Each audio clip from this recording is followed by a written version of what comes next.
that, I'd like to hand over to Jana. So that's interesting because we've just had so many different ideas around May Day. And the one that's just come up as you were talking now is the distress call for ships at sea that are about to sink. And it just occurs to me that, maybe what we're going to do in this hour together is answer that human distress call. Because I see so many of us trying so hard to turn things around right now, and our human fallibility just keeps tripping us up. And yeah, there's no one answer to that, but what I'm going to share with you now is something that's really helped a lot in my world. I work in self-directed education. So I work in an environment where young people are completely equal with adults, and even, for example, participate in hire and fire decisions, budget spend decisions. They basically run the facility. Well, we all run it together as equals. And we needed ways to deal with conflict and discipline. And I started studying things like NVC and how to talk so kids will listen and listen so kids will talk, and all of these parent effectiveness training. And then came a time where I had to put together facilitator training packages because we couldn't find anything that was suitable as a training package for self-directed education facilitators. And initially, I simply recommended to everybody that they do some kind of alternative communication training. And initially, that's what we all did. We sort of internally trained around the other aspects of SDE, and people went off and studied with many of the resources that I've just mentioned. But more and more, especially as I extended my training offerings internationally, I got more and more feedback from people that they had been there and done that, and it hadn't worked for them in one way or another. And I started to wonder why and look at that. And what I found, I've now developed into something I call horizontal communication, which is not in competition with any of those methods, but it contextualizes them and complements them, hopefully in a way that helps us keep afloat more easily. So what I'm going to do now is I'm just going to basically do an information dump. Some of you might find this very easy to digest. Others might need some time to digest it. So I've prepared a bit of a slide presentation with key points on it so that it'll hopefully be easier to go over the recording and look through stuff if there's things that you want to recap to come at a more human pace, because I do tend to cram a lot into a short space of time. So without further ado, I'm going to now figure out how to share my screen. And okay, so that's it, horizontal communication, and no, need slide 2, there we go. So, no, bear with me. I don't claim to be tech savvy, I just claim to be, I think I pressed play, huh? There we go. Okay, so Stephen Porges, if you've heard of him, came up with something called polyvagal theory. And I can't go into that in detail. I'm going to give you the absolute nutshell that we really need. We already know that human beings, when we feel unsafe and threatened, we can go into fight or into flight. And he also did a lot of work around the fact that we can go into freeze or shut down, which is kind of like a collapse state. So when we feel threatened, those really are the options that we go into. On the other hand, when we feel safe, we go into a social engagement mode. And when we're trying to communicate with people, it's going to make an enormous difference which mode we are in and which mode they are in. And what Porges found is that we literally hear differently depending on which we're in. So if we are feeling unsafe, our ears actually adjust so that we can hear the high and the low ends of the frequency range. So for example, pitched for screams, for fires crackling, for thunder, for rumbling of animals stampeding, for animals growling. And we zone out of that middle range that is where the human voice lives. And we literally don't hear as well on a physical level. When we are feeling safe and engaged, our ears are actually pitched to hear human speech, and we comprehend better. And figuratively, of course, it's the same. When we expect threat and attack, we interpret what we hear from that framework of expecting threat and attack. When we feel safe, we're more likely to hear what the other person is really trying to tell us. So for me, I see that as correlating with two different kinds of culture or approach. When we feel unsafe and our survival is in danger, or we interpret that we are in some way endangered or threatened, the natural form of interaction there I call vertical. So vertical cultures are typical for invaders. You can see there that a vertical style of interaction is literally a chain of command. You know, the guy at the top tells, so let's say maybe the king tells the general below him what to do, who gives orders to the captain, who gives orders to the soldier. Or, you know, in a patriarchal family, the father gives orders to the mother, gives orders to the children who go kick the dog. So that's what we have all grown up with. And it's fascinating because I've spoken to so many people from so many religious and cultural backgrounds, and I keep hearing the same thing. Oh no, but in my tradition, and they start talking about vertical culture. And my conclusion is that, you know, the horizontal cultures that were more mutual have been colonized, have been invaded, have been taken over. And invaders don't only change history, they also change the culture. And secondly, you know, whenever we are dealing with survival and threat, vertical culture is going to be the natural culture that's likely to emerge.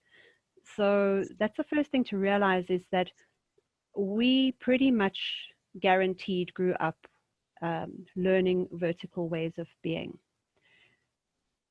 When we feel safe, we are more able to go into a horizontal form of interaction, where we can work with cooperation, where we feel bonded with each other. The problem is, it isn't just about how we feel, it's also what skills we have.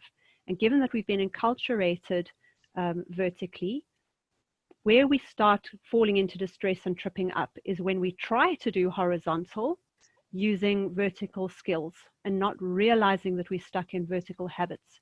And this is where the tragedy comes, where people are trying to connect and they don't know why it's going wrong. They're trying to solve conflict and it gets worse.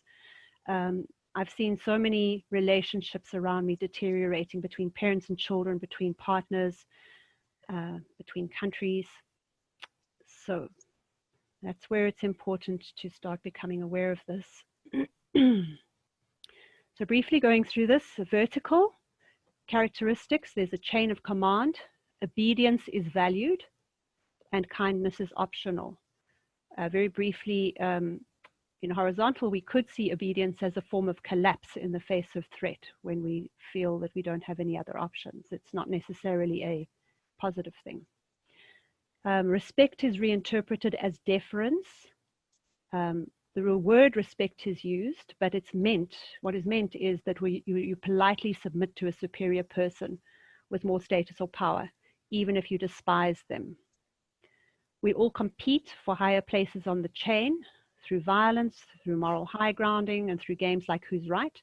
Or on the other hand, of course, we can go into martyrdom and get a moral high ground by going to a lower point in the chain, apparently, which kind of gives us a moral high ground point in the chain at the top, but it's all vertical positions. There's always a loser for every winner. Somebody must be wrong every time somebody else is right. And there's an illusion of safety for those at the top. They look like they're in a good position, but of course it's precarious because there's always somebody wanting to take your position. Horizontal, on the other hand, there's a connection between equals. We aim for listening, understanding, and compassion. Respect is interpreted as due regard for the feelings, needs, and rights of others.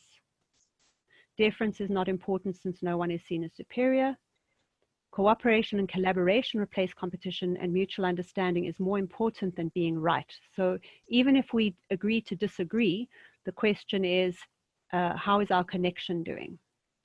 So win-win creative solutions are the aim, and everyone's unique perspective helps us make a fuller picture. And there's genuine safety for everyone, because even if we are the odd one out, we are still included and we are not threatened. So that's what we're aiming for. And just very, very briefly, some of the key influences behind this approach include Carl Rogers, Marshall Rosenberg, Thomas Gordon, Maslow Shinfavor, Ross Greene, and Byron Katie. So essentially, some things are easier to use as tools, like a hammer is designed to be used as a tool. Whereas, of course, you can use a hammer as a weapon. On the other hand, a gun is designed as a weapon, and you could try using it as a hammer. The dangerous thing would be the chance of shooting yourself in the foot. And that's literally what we do when we try to use vertical tools horizontally. So we've decided we're going to be these wonderful, compassionate people who go for win-win solutions, and we do our darndest to do that, not realizing we're using vertical tools and we don't know why it backfires. And the bottom line, what I realized that led to developing this sort of articulation of communication is that anything can be weaponized. People were showing me how they could take these perfectly constructed NVC sentences, these I statements with all of the feelings and needs in the right place, and use it to try and manipulate somebody into getting down lower on the chain than them. And so weaponizing, we mean using something in a vertical way for vertical ends. So what it comes down to is, as much as these communication tools are hugely useful, very, very valuable, it's down to how we use them. And that's about honesty with ourselves and mindfulness, which is easier said than done. It's not easy to break our old habits, especially since they were bred into us through, for most of us, our family interactions. Some of us were lucky, through all of us who went to school. And right now, the first step is to become aware that they are there, to actually see the air that we are breathing, see the water that we're swimming in, and realize that it's vertical. It's difficult because vertical tells a story about absolute good and bad, and only perfect is good enough. And shame is very, very powerful. My working definition of shame is when we feel enormous pressure to manage something that we cannot yet manage. And it's an excruciating feeling. I should be able to do better and I can't.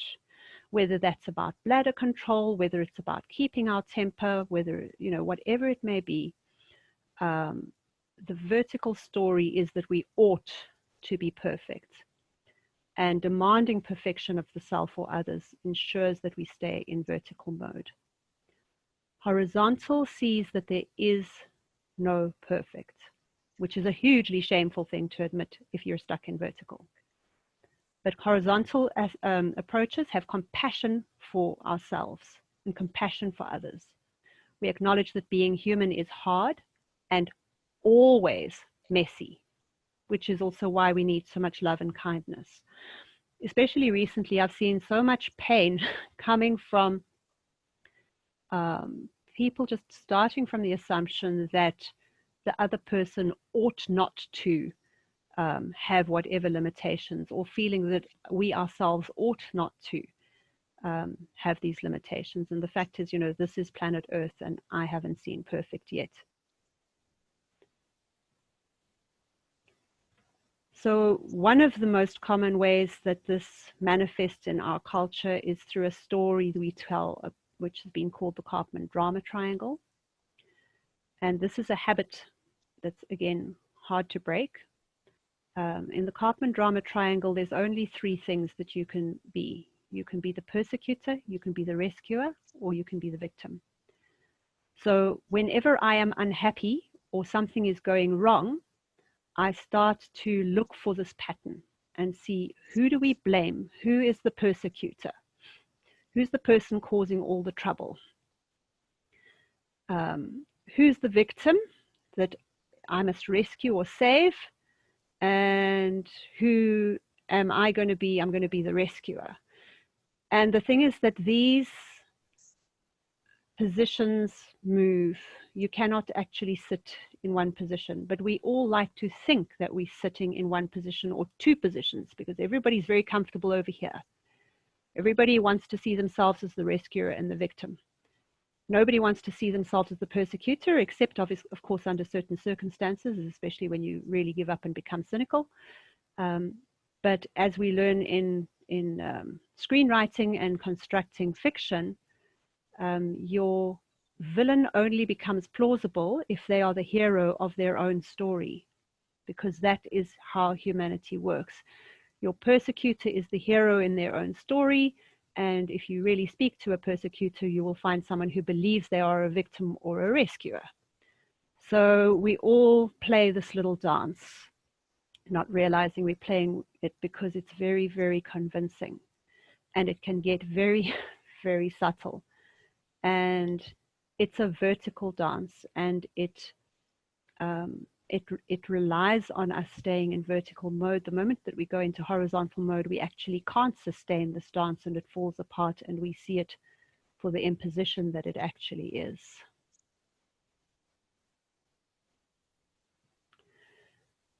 Another thing that creates a lot of trouble for us is the difference between high and low context communication. So this is something that's been articulated mainly by business people trying to make deals between East and West. So you get your American businessman going across to India or Japan and thinking that he's made this wonderful deal, and coming back and finding that he has no deal and not knowing why. So there's a lot of people trying to train Western business people in high context communication. So for example, if you say to an Indian businessman, you know, this is my proposal, what do you think, are you on board? And he'll go, yes, yes, yes, yes, lovely, wonderful. He's being very polite to you and helping you save face, and you are supposed to be able to tell from his body language, his tone of voice, the subtext and everything else, all of these other little things that he hasn't said and what didn't happen. You're supposed to know that he is saying, nope, sorry, no deal. But you don't pick it up, because you're from this low context culture where you're counting on the fact that, you know, it's all about the words and agreements and signing on the line, and you don't know what went wrong, and vice versa. So, I mean, the lovely domestic example that I've seen used a lot is the wife comes into the kitchen and says, why isn't the rice cooked? And the husband says, but you asked me to put it in the steamer. You didn't say anything about turning it on. And she's like, ah, yeah. So the thing that I've realized is that the high and low context thing actually isn't just about cultures on that meta level. It's really about our interactions all the time. Even within one individual, there are things where I rely more on context and expecting people to understand my context. And there's other times when I expect people to take my literal words exactly at face value. And I'm seeing mismatches between these all the time. So for example, with trigger words that are very, very loaded for one person, for another person for whom they don't have that context uses that trigger word, but the person who's responding assumes all of that context and reacts very, very strongly. The other person doesn't understand what the big deal is, because they've got completely different levels of high and low context around that word, for example. So we keep assuming, we act according to our own assumptions about what matters in a specific situation. We assume that it's the high context stuff that matters and you should have picked this up, or we assume that it's the low context that matters and you should take my words, you know, I did not say this. Whereas from your interpretation with all of the rest of the contextual stuff, that is exactly what I said. So there's so much projection going on as people try to make sense with each other, which is why I say every interaction is a cross-cultural interaction.